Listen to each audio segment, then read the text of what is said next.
Every 4 years, the world watches the World Cup and inevitably becomes obsessed with the underdogs. The players nobody expected, the teams that nobody picked, the country everybody counted out.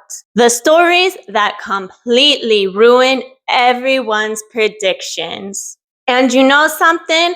I think that's why so many of us love sports in the first place. Because deep down, that's the story most of us are hoping to live too.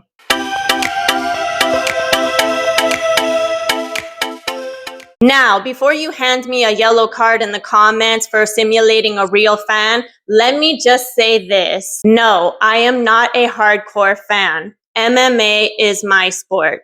And by the way, while I might not be a hardcore fan, I do know enough to be dangerous at a watch party. Especially here in the US, I don't have to try that hard. I know Messi, I know Ronaldo, I know Neymar.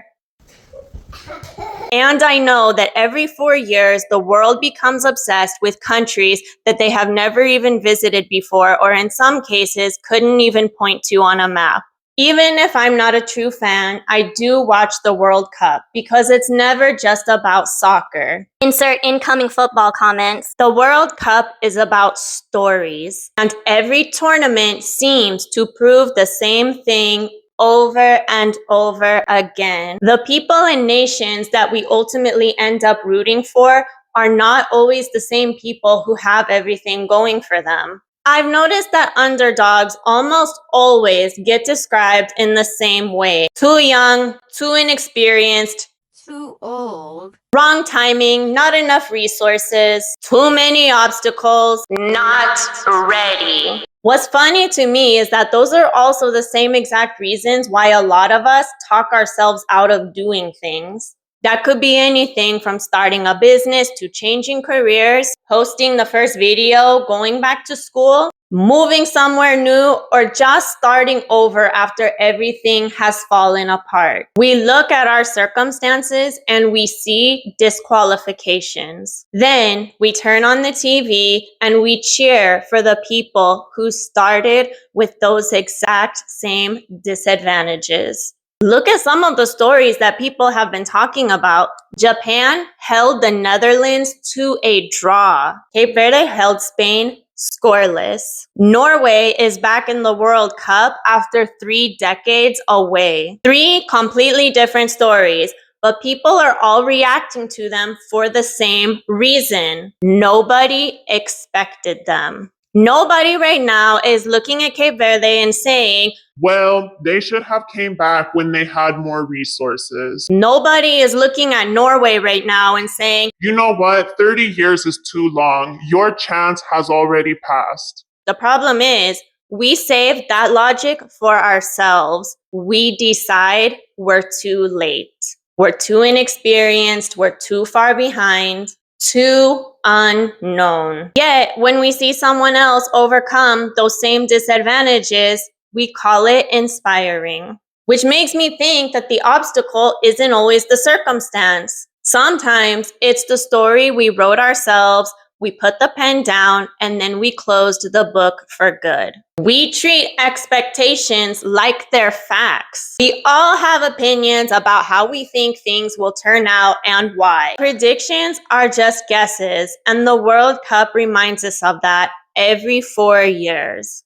Bets are made, and then reality shows up to collect. One of the biggest mistakes we make is spending a lot of our time and energy trying to look like we already belong. Like we've always been out there on the field, like nobody could ever catch us mid-arrival. When you stop and think about it, people don't usually cheer for the favorite because they're the most relatable. People cheer for underdogs because they aren't supposed to be there. That's their entire appeal. The thing that makes people lean in and start to cheer for this team or support this team isn't perfection. It's uncertainty, the unexpected, the surprise. It's watching someone attempt something before the outcome is guaranteed, or seeing someone show up before they've even fully grown into the role. And maybe that's what causes so many individuals to get stuck within their own lives. They're trying to eliminate the very thing that makes their story interesting. We think that our setbacks disqualify us. We think that our late start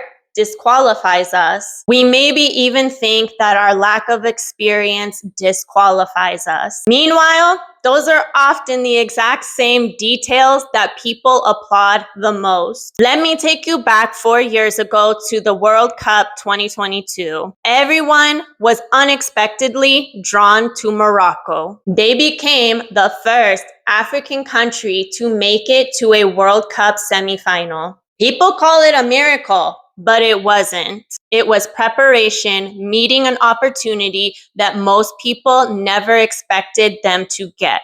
Underdog stories never get old. They remind us that being underestimated is not the same thing as being incapable. Sometimes the only difference between the people who we admire and the ones who gave up is that one group stayed in the game long enough for the story to change. The tournament is still going, and so is your story. Thank you so much for watching this video. If you enjoyed it, please like, comment, subscribe.